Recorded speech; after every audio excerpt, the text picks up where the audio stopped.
અને દોસ્તો હવે રજૂ કરીએ છીએ પ્રાસંગિક. વિષય છે નારી વંદન ઉત્સવ. સંપાદન અશરફ નથવાણી, પઠન કલ્પના શાહ. ભારતીય સંસ્કૃતિમાં નારીને શક્તિનું સ્વરૂપ માનવામાં આવે છે. સ્ત્રીએ સમાજના દરેક ક્ષેત્રમાં પોતાની પ્રતિભા અને શક્તિથી પોતાનું આગવું સ્થાન બનાવ્યું છે.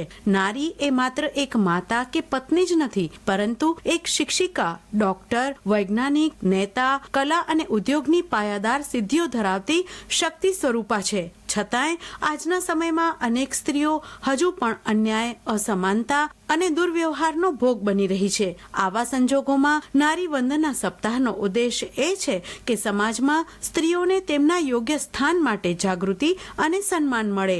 નારી વંદના સપ્તાહની ઉજવણી મહિલાઓના સન્માન માટે કરવામાં આવે છે. સ્ત્રીએ સમાજમાં કંઈક નવી ઊંચાઈઓ હાંસલ કરી છે અને તેનું યોગદાન નોંધપાત્ર રહ્યું છે. આ સપ્તાહનો મુખ્ય ઉદ્દેશ એ છે કે મહિલાઓ પ્રત્યે ખોટી માનસિકતા, જૂના રીત રિવાજો, લિંગ આધારિત ભેદભાવ દૂર થાય. લોકોને એ વાતની સમજ મળે કે સ્ત્રી પણ પુરુષ જેટલી જ સક્ષમ અને મહત્વની છે. નારી વંદના સપ્તાહ સામાન્ય રીતે શાળાઓ, કોલેજો, સરકારી કચેરીઓ, સમાજસેવી સંસ્થાઓ અને સ્થાનિક સ્વરાજ્ય સંસ્થાઓ દ્વારા ઉજવવામાં આવે છે.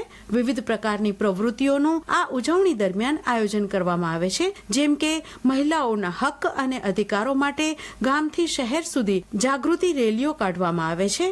વિદ્યાર્થીઓ અને યુવાનોને નારી શક્તિના વિષય પર વિચાર વ્યક્ત કરવાની તક આપવા માટે વક્તૃત્વ સ્પર્ધાનું આયોજન કરાય છે. મહિલાઓના જીવન પર આધારિત નાટકો, સંગીત કાર્યક્રમો, રજૂઆતથી લોકોમાં સંદેશ પહોંચાડવામાં આવે છે. વિવિધ ક્ષેત્રે ઉત્કૃષ્ટ કામગીરી કરનાર મહિલાઓને સન્માનિત કરવામાં આવે છે.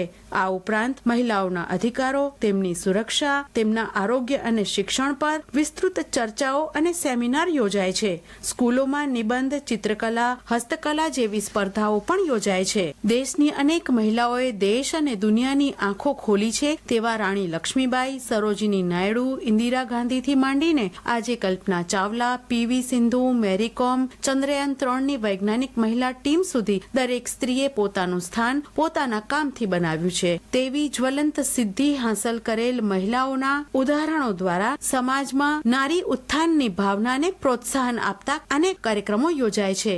સમાજમાં રહેલા બાલ વિવાહ, દહેજ પ્રથા, લિંગભેદ જેવી સમસ્યાઓ અને પડકારો પ્રત્યે મહિલાઓ અને સમાજમાં જાગૃતિ લાવવાના કાર્યક્રમોનું પણ આયોજન કરાય છે. મહિલા શિક્ષણના અભાવને કારણે સ્ત્રી ભ્રૂણ હત્યા, ઘરેલુ હિંસા, દહેજ જેવી પ્રથાઓ આજે પણ કેટલીક જગ્યાએ જોવા મળે છે. આવા ભેદભાવ નાબૂદ કરવા માટે જ નારી વંદના સપ્તાહ દ્વારા જાગૃતિ ફેલાવવામાં આવે છે. આ ઉપરાંત મહિલા સશક્તિકરણ માટે સરકાર દ્વારા અનેક યોજનાઓ ચલાવવામાં આવી રહી છે, જે વિશે માહિતી અને જેનો લાભ વધુ ને વધુ મહિલાઓ સુધી પહોંચી શકે તેવા પ્રયત્નો હાથ ધરવામાં આવે છે. જિલ્લા મહિલા અને બાળ વિકાસ વિભાગ દ્વારા મહિલાઓ સામાજિક, આર્થિક, માનસિક અને શારીરિક રીતે સંપન્ન તથા સમાજમાં ગૌરવભેર આગળ વધે તે માટે વિવિધ કાર્યક્રમોનું આયોજન કરવામાં આવી રહ્યું છે. જેમાં ગઈકાલે મહિલા સુરક્ષા દિવસ, આજે બેટી બચાવો બેટી પઢાવો દિવસ, 4મી ઓગસ્ટે મહિલા સ્વાવલંબન દિવસ, 5મી ઓગસ્ટે મહિલા નેતૃત્વ દિવસ, 6મી ઓગસ્ટે મહિલા કર્મયોગી દિવસ, 7મી ઓગસ્ટે